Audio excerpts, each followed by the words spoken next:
The November ball at Ashworth Park had been arranged for Lady Serena Blackwell's benefit, and everyone in the county understood it. The chandeliers had been lit an hour early. The Dowager Duchess had ordered white roses from the glass house and placed them along the mantelpiece in clusters so dense the room smelled of summer, despite the frost on the windows. The musicians played a slow cotillion, and the candles threw long gold lines across the parquet, and every chair and every conversation and every careful arrangement of shawl and fan had been calibrated toward a single conclusion.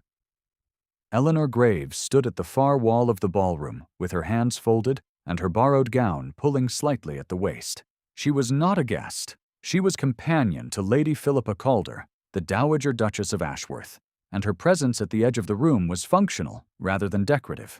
She had carried the Dowager's wrap from the carriage, arranged the place cards at the Dowager's instruction, and fetched a glass of ratafia that the Dowager had not touched.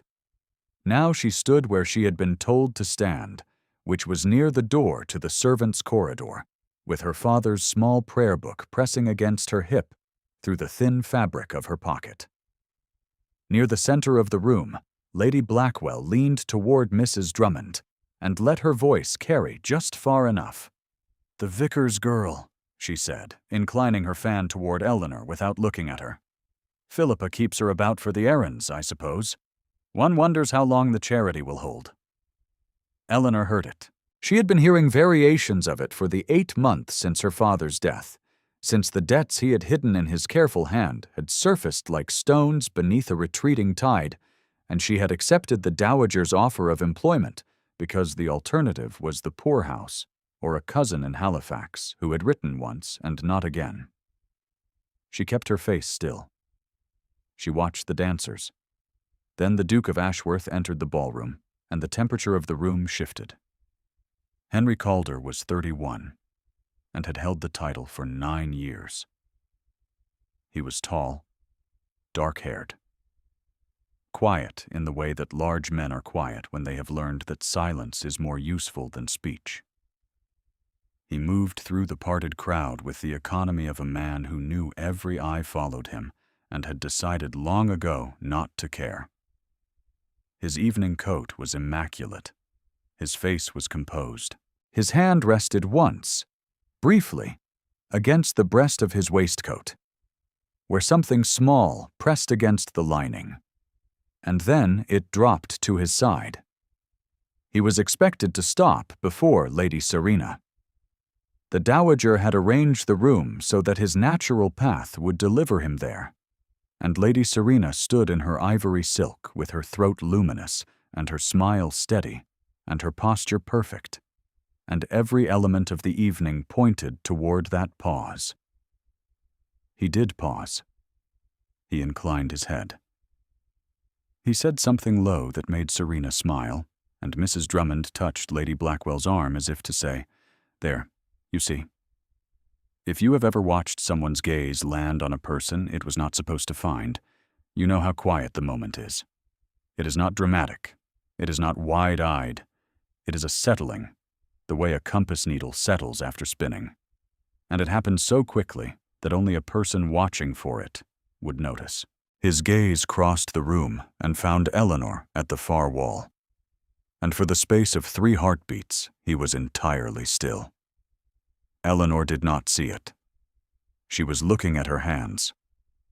The Dowager Duchess of Ashworth had raised 2 sons and buried one, and the surviving son's reluctance to marry had become the central project of her 6th decade. Lady Philippa Calder was not a cruel woman. She was a precise one. She understood the mechanics of lineage, of entailment, of the season's economy. And she understood that a duke without an heir was a house without a roof, open to the weather and to every claimant the courts might produce. She had chosen Lady Serena Blackwell the way one chose timber for a load-bearing wall. The girl was young, well-connected, fertile in assumption, if not yet in fact, and her family's land ran adjacent to the Ashworth holdings in a way that would consolidate the western boundary. That Lady Serena was also beautiful was an amenity, not a requirement. Eleanor's place in this machinery was simple. She fetched, she carried. She accompanied the dowager on morning calls and sat in the corner and did not speak unless spoken to. She slept in a small room above the still room that smelled of dried lavender and had a window that overlooked the garden.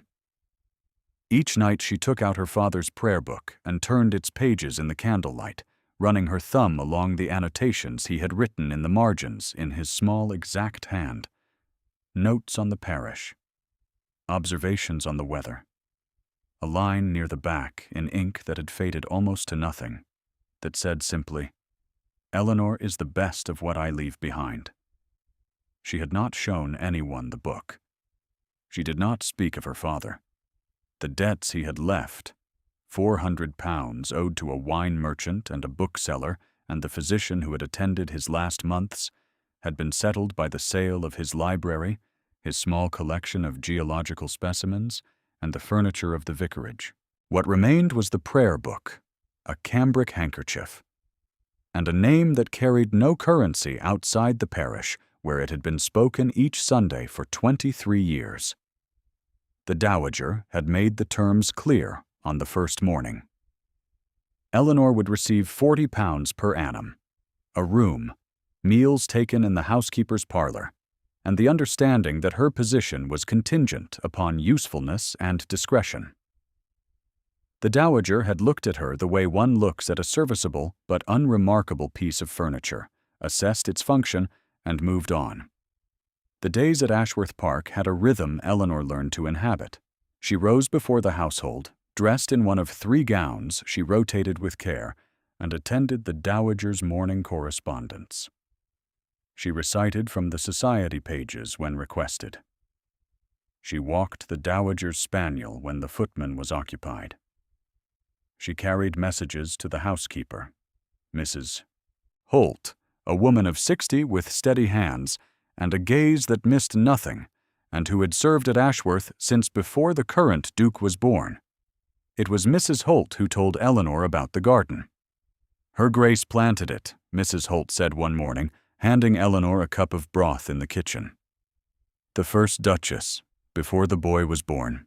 She put in the roses herself, the winter flowering ones, the ones that bloom when everything else has gone to sleep. She said a garden that only worked in summer was a garden that did not know its purpose." Eleanor had found the garden that afternoon. It was behind the east wing, enclosed by a low stone wall, and it had not been tended in 3 years. The winter roses were still alive, tangled and leggy and reaching for light through a canopy of dead wood and ivy. The beds were choked. The gravel paths had surrendered to moss. She had not asked permission. She had simply begun. Each morning before the dowager woke, Eleanor carried a pair of borrowed shears and a cloth to kneel on, and she cut back the dead wood and cleared the ivy and coaxed the soil around the roots of the roses that had survived. She did not know whose garden it had been. Mrs. Holt had said only "Her Grace," and Eleanor had assumed she meant the dowager. She worked in the gray early light with her breath visible and her fingers raw, and the prayer book in her pocket. And she spoke to no one about it. On the 4th morning, she was kneeling beside a rose that had put out a single pale bloom despite the frost when she became aware that she was not alone. She did not turn. She heard the gravel shift under a boot, and she heard the particular quality of silence that meant someone was standing very still and watching, and had not yet decided whether to speak. Henry stood at the gap in the stone wall, with his coat unbuttoned and his hands at his sides. He had come from the stables. His boots were muddy, his hair was disordered from the wind, and his face held the expression of a man who has walked into a room he thought was empty and found it occupied by something he does not know how to name. Eleanor was kneeling in the dirt, with her shears in one hand and a length of dead ivy in the other, and the single winter rose was blooming beside her wrist, and the first true light of the morning was coming over the wall and catching the frost on the petals and on the loose strands of hair at her temple. He watched her lift the bloom gently with 2 fingers and examine the stem where the frost had split it. He watched her take the prayer book from her pocket, pull a thin strip from its end paper, and tie the stem to a small stake she had fashioned from a twig. He watched her press the soil around the base with both hands, firmly, the way someone tends a thing they intend to keep alive. She had not seen him. She was speaking softly, the way her father had spoken to his parish roses, which was to say with the unself-conscious tenderness of a person who believes herself entirely alone. His hand went to his breast pocket. It stayed there. He stepped back from the wall without a sound and walked toward the house with his jaw set and his stride longer than it had been when he arrived. Henry had not entered the East Garden in 3 years. He had walked past its wall on certain mornings, always at a distance, the way one walks past a churchyard where someone specific is buried. He had given no instruction for its upkeep and no instruction for its neglect. He had simply stopped going, and the household had understood. The way households understand the geography of a grief that is never named aloud. That certain rooms and certain gardens and certain topics belonged to the years before the boy was born, and the wife was lost, and the physician arrived 40 minutes after the bleeding had already stopped, because His Grace had been in Wiltshire settling a boundary dispute, and the message had been delayed by rain. Charlotte had died on a Tuesday in November, 3 years ago, in the bedroom above the library, with the midwife holding one hand and Mrs. Holt holding the other. The child, a boy, had lived for 9 hours. Henry had arrived at 3:30 in the morning to a house that was already quiet, and a wife whose hand was cold, and a son whose small body was wrapped in the christening cloth Charlotte had embroidered during the summer. He had held the boy for the 9 hours the boy was alive. He had sat in the chair beside the window and listened to the breathing grow shallow, and then faint, and then absent. And when Mrs. Holt came to take the bundle from him, he had let her. And he had gone to the garden and stood in the dark and pressed his hand against the wall Charlotte had built, and had not come back inside until morning. The violet had been Charlotte's. She had picked it from the garden on the morning she told him about the child, and she had pressed it between the pages of a book of verse and given it to him wrapped in paper, and he had carried it in the leather case in his breast pocket every day since. Not as a talisman, and not as a punishment.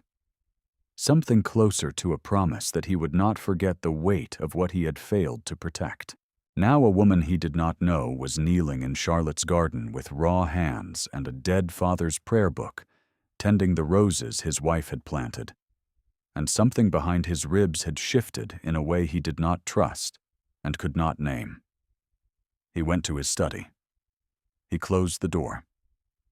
He took the leather case from his pocket and opened it, and looked at the violet, brown and dry and impossibly fragile. And he thought of Eleanor Graves kneeling in the cold with her careful hands and her quiet voice, and he closed the case and placed it back against his heart and sat very still for a long time. The days that followed carried a weight Eleanor could feel but could not place. Henry did not speak to her directly. He did not approach her in the garden again.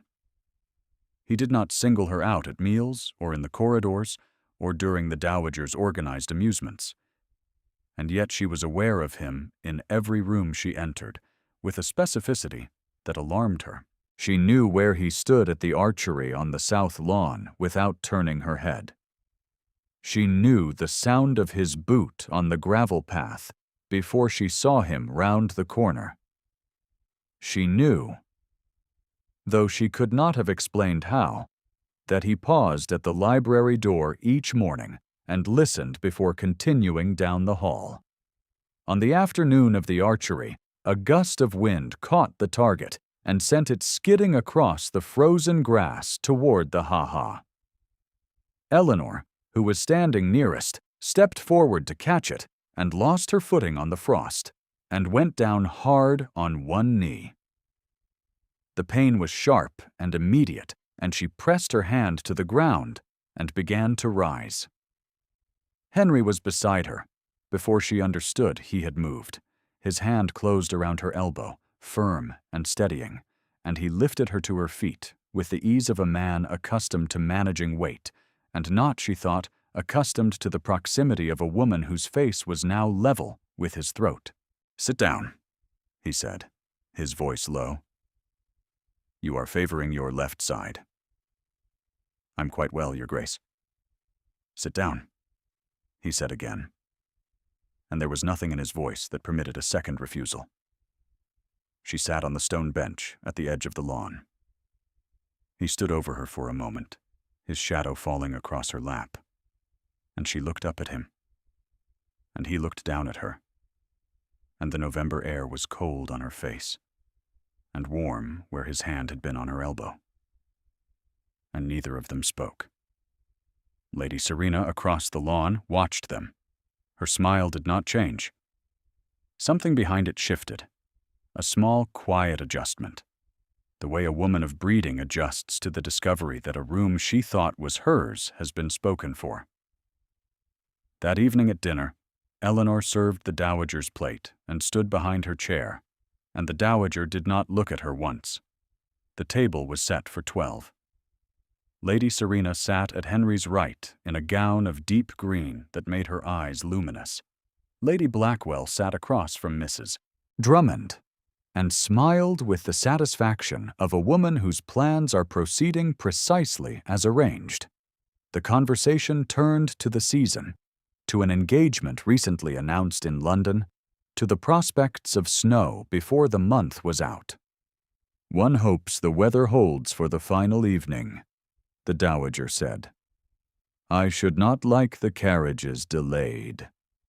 "Your Grace," said young Mr. Havelock from the foot of the table, "I believe I saw Miss Graves in the East Garden this morning. She has done fine work with the roses." The silence that followed was not long, perhaps 3 seconds, and yet it contained the entire weight of the room's hierarchy adjusting itself to an unexpected sound. The dowager set down her glass. "Miss Graves is my companion," she said, and her voice was even, and her gaze did not leave the centerpiece. "She is not a guest and not a gardener. The East Garden is not her concern." Eleanor stood behind the chair with her hands clasped and her face perfectly still. Her pulse beat hard at her throat, and she counted the beats the way she had learned to count them, which was silently and without expression. "The vicar's girl," the dowager continued, addressing the table with the practiced warmth of a woman issuing a correction she expected to be received as instruction, "has a kind heart and a regrettable tendency to exceed her remit. I shall speak with her." At the head of the table, Henry put down his fork. He looked at his mother for a long moment. He looked at Eleanor, who was staring at a fixed point above the sideboard, and breathing with the careful discipline of someone determined not to be seen trembling. "The roses," he said, and his voice was low and level, and carried the particular authority of a man who rarely spoke at his own table, "were my wife's." The room went very still. "Charlotte planted them the spring before she died. No one has touched them in 3 years. He picked up his fork again. "If Miss Graves wishes to tend them, she may." He did not look at Eleanor again for the rest of the evening. He spoke to Lady Serena about her brother's commission, and to Lady Blackwell about the roads, and to Mr. Havelock about a boundary dispute, and his manner was precisely as it always was, measured and courteous and unreachable. Eleanor cleared the dessert plates with steady hands. In the corridor, away from the candlelight, she leaned her forehead against the cool plaster of the wall and closed her eyes and pressed her father's prayer book against her chest and breathed. The following days carried the particular tension of a house party approaching its purpose. The dowager grew more animated. She arranged a private concert, a morning ride, an afternoon of archery on the south lawn, and at each event she placed Lady Serena at Henry's side with the quiet determination of a woman laying siege. Serena was gracious and lovely, and laughed at precisely the right moments, and her hand found Henry's arm with a naturalness that suggested long rehearsal. Eleanor continued her work in the garden each morning, earlier now, before the light was fully up. She did not speak of Henry's intervention at dinner. She did not speak to Henry at all unless he addressed her, which he did not, except once. She was crossing the hall with a stack of the Dowager's correspondence when he came through the front door with the cold on his coat, and stopped in the doorway and looked at her with an expression she could not decipher. "You are not wearing a mantle," he said. "I have been indoors, Your Grace." "You were in the garden at 6 this morning. I saw you from my window." He paused. His jaw worked once. "Wear the mantle." He passed her without another word, and the cold air from the open door moved through her thin gown, and she stood in the hall, holding the letters with her heart beating, as if she had run the length of the drive. The following morning, a wool mantle appeared folded on the chair outside her door. It was not new.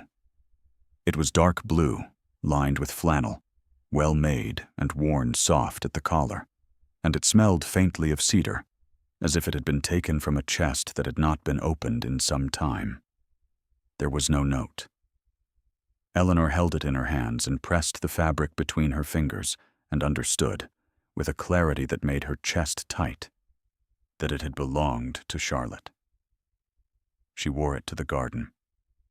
The warmth of it settled around her shoulders like a kindness she had not asked for and did not know how to repay. And she knelt beside the roses in the half-dark and worked with her hands shaking, not from the cold. Henry watched from his window. He stood at the glass with his hand flat against the frame, and below him the garden was gray and frost-covered, and the single figure kneeling among the roses wore his dead wife's mantle, and the sight of it produced in him something he had spent 3 years training himself not to feel. He stepped back from the window.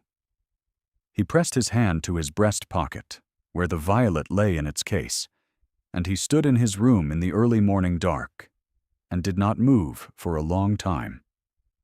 On the 9th evening of the house party, the Dowager called Eleanor to her dressing room. The fire was low. Lady Philippa sat at her vanity with her hair down and her face stripped of its public composure, and she looked, for the first time, tired. "I will speak plainly," the Dowager said. "My son is not cooperating. Lady Serena is everything a duchess should be, and he treats her with the courtesy one extends to a neighbor's horse. Polite. Disinterested. I have arranged this entire fortnight for his benefit, and he has spent more time staring out of windows than he has spent in her company." Eleanor said nothing. She stood with her hands folded. "He has also," the Dowager continued, and her voice tightened almost imperceptibly, "taken to walking past the East Garden every morning. I am told he stops at the wall." The room was very quiet. The fire cracked once.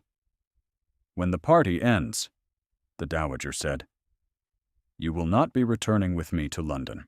I will write you a letter of character. Mrs. Holt can recommend a family in the north.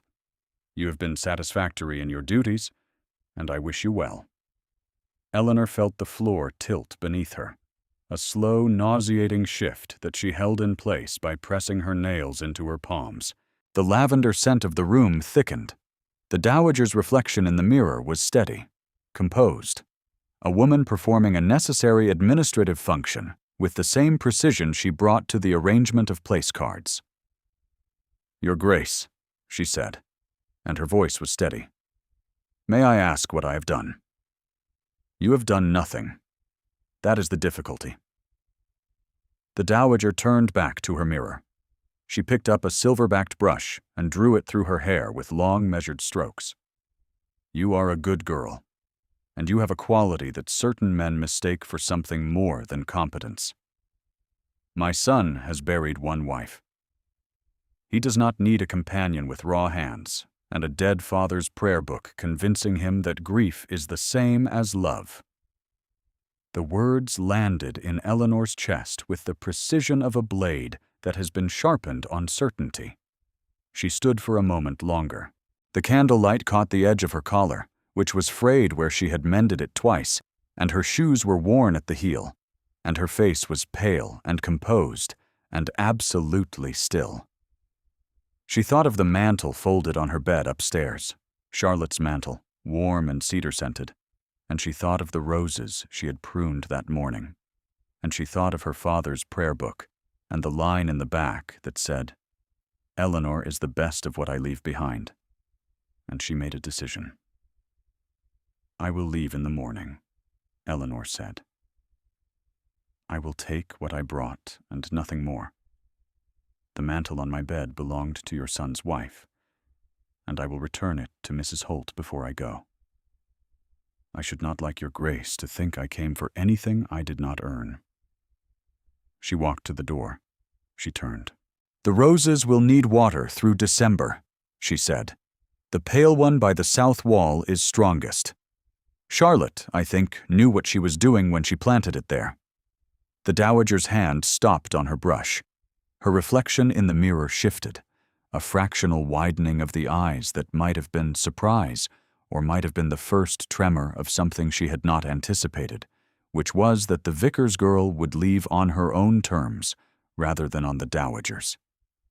Eleanor closed the door softly behind her and walked to her room above the still room and sat on the edge of the bed in the dark and did not cry, because she had learned 8 months ago that crying was a luxury that belonged to women who could afford to be seen.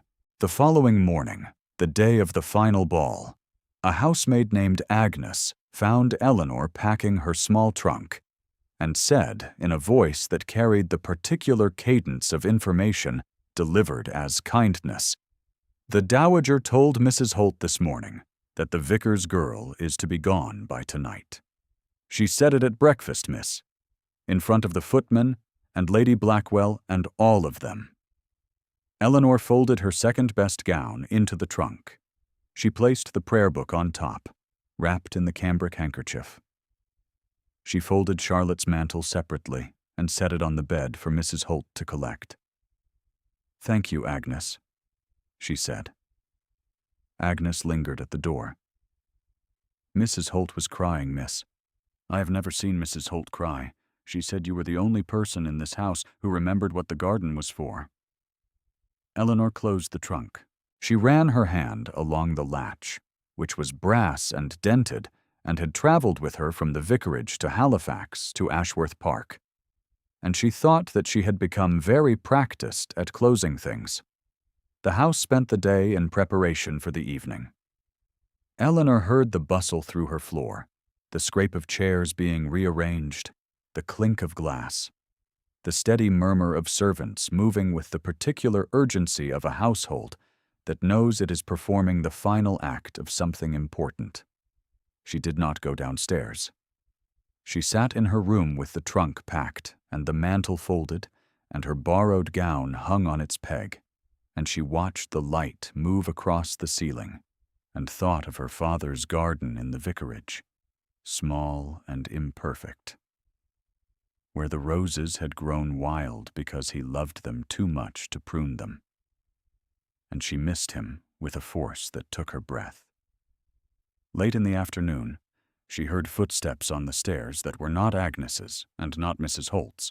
They were heavy and deliberate, a man's stride, and they stopped outside her door. She heard breathing.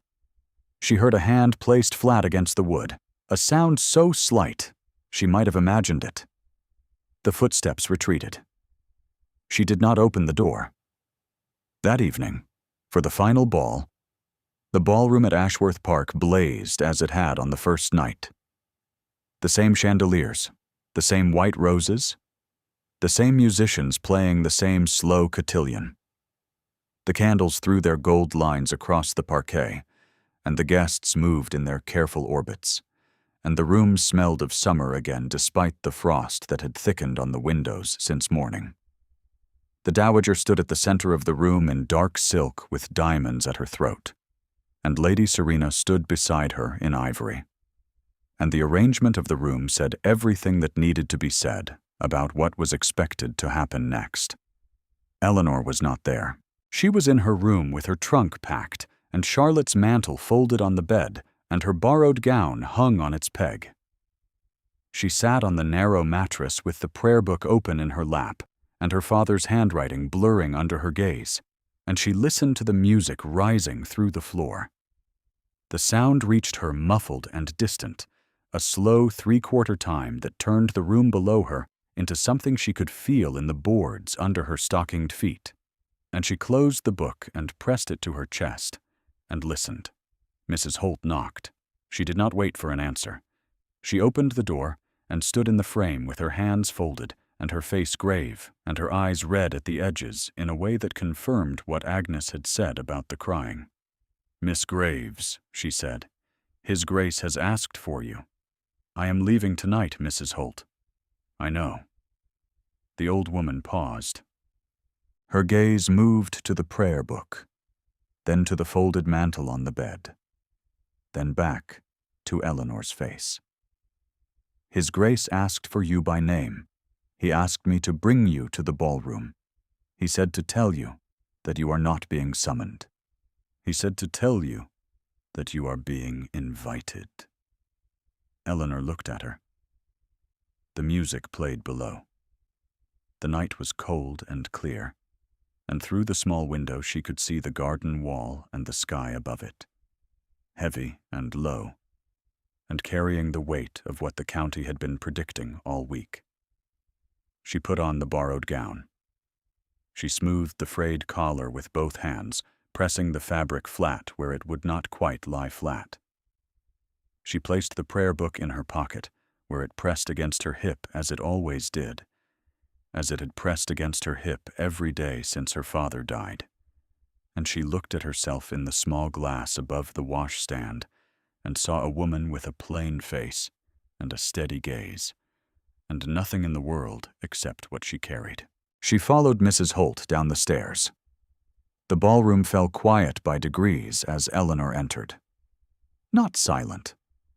Quiet. The way a room grows quiet when something is happening, that the assembled company does not yet have a category for. Lady Blackwell's fan stopped mid-motion. The dowager turned. Lady Serena's smile held, then thinned, then held again. Eleanor stood near the door with her hands at her sides, and her chin level, and her borrowed gown pulling at the seams, and her shoes worn at the heel. And she looked at no one, and waited. Henry Calder stood at the far end of the ballroom beside the fireplace, where the white roses were browning at the edges, and the candles had burned halfway down. He was dressed for the evening, immaculate, composed, and he held in his right hand a small leather case that Eleanor had never seen before. He opened it. He looked at what was inside. He closed it and placed it in his breast pocket, against his heart, where it had always been. Then he walked across the room. He did not hurry. He moved with the same economy he had shown on the first night, the same measured stride, the same quiet authority, and the room parted for him as rooms always parted for him, and he passed Lady Serena without stopping, and he passed his mother without stopping, and he crossed the distance between the fireplace and the door in 8 steady steps. He stopped before Eleanor. The room held its breath. "I will marry Miss Graves," he said, and his voice carried in the silence, the way a bell carries across still water. There will be no other arrangement. The dowager's hand went to her throat. Her diamonds caught the light.